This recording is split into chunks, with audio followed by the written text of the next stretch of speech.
El potenciómetro, un componente tan simple y a la vez tan mal comprendido. El potenciómetro no es nada más que una resistencia cuyo valor se puede variar girando la perilla.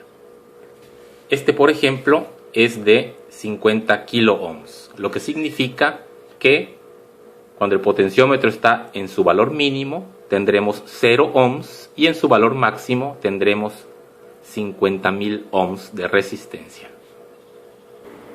La construcción del potenciómetro es simple. Consiste de una tira resistiva, que es la que proporciona la resistencia, un contacto deslizante que se mueve a través de la tira resistiva y se acciona por medio de una perilla. El símbolo del potenciómetro es este y las tres terminales del mismo se identifican como ABC. Vamos a ver el interior del potenciómetro. Aquí podemos ver esta parte oscura alrededor, es la tira que conforma la resistencia, que está conectada en un extremo a esta terminal y en el otro extremo a esta. Es decir, entre estas dos terminales tendremos la resistencia total del potenciómetro, que es de 50.000 ohms en este caso particular. Y aquí podemos ver el contacto deslizante, que es el que se mueve cuando giramos la perilla. Entonces, este contacto, el que se desliza, está conectado a la terminal de en medio del potenciómetro. Si nosotros lo ponemos exactamente a la mitad, entonces la mitad de la resistencia está hasta aquí y la otra mitad hasta acá. Y entre cada par de contactos tendremos 25 kiloohms. Y podemos irlo variando como querramos en ambos sentidos. Hay dos formas básicas de conectar un potenciómetro. La primera es como divisor de voltaje. Si colocamos una batería o fuente de alimentación, por ejemplo de 8 volts, y el potenciómetro está exactamente en su punto medio, entonces obtendremos 4 volts entre cada pareja de terminales del potenciómetro. Y si movemos la perilla hacia 3/4 de su posición, entonces obtendremos 2 y 6 volts respectivamente. Y podremos mover la perilla en todo su recorrido y estos valores irán cambiando, pero siempre sumando 8 volts. Es decir, estamos dividiendo el voltaje de 8 volts en dos partes complementarias. La otra forma de conectarlo es como resistencia variable, para lo cual debemos unir dos de las terminales del potenciómetro. Si nuestro potenciómetro es por ejemplo de 10K y movemos la perilla hasta un extremo, entonces tendremos una resistencia de 0. Pero si giramos la perilla hacia el otro extremo, entonces la resistencia será de 10K, es decir, el valor total del potenciómetro.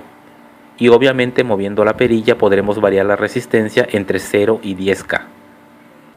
Existe la creencia de que si tenemos una fuente de alimentación fija, como un cargador de laptop o una batería, entonces solo es cuestión de conectarle un potenciómetro y automáticamente tendremos voltaje variable.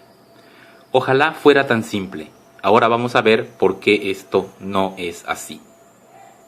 Aquí tenemos un potenciómetro de 10K conectado como resistencia variable. Vamos a checar la resistencia entre las terminales. Vemos cómo varía. Aquí está en la máxima resistencia, nos marca 9 kiloohms y la mínima es prácticamente 0 ohms. Conectamos el potenciómetro en un circuito de un LED.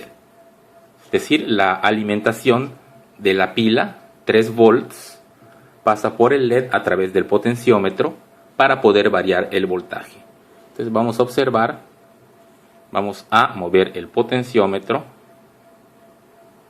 y vemos cómo efectivamente el voltaje varía y la intensidad del LED la podemos controlar. Sin embargo, el LED consume únicamente 20 miliamperios de corriente. Si tratamos de hacer lo mismo con algo que consuma más corriente, por ejemplo este foco incandescente que consume alrededor de 1 amperio, veamos lo que sucede. Vamos a conectar a esta batería de 12 volts.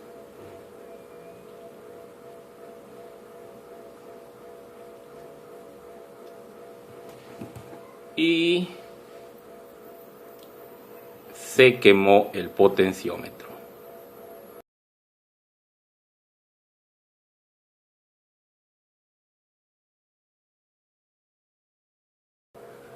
Por esta razón, los potenciómetros no se pueden utilizar en circuitos que consuman más que unos pocos miliamperios. La potencia máxima que manejan estos potenciómetros es típicamente de medio watt, es decir, casi nada, y por ello se utilizan para regular el voltaje dentro de circuitos que tienen una forma de aumentar la corriente utilizando transistores u otros dispositivos. Es decir, el circuito necesario es más complicado y lleva más piezas que un simple potenciómetro.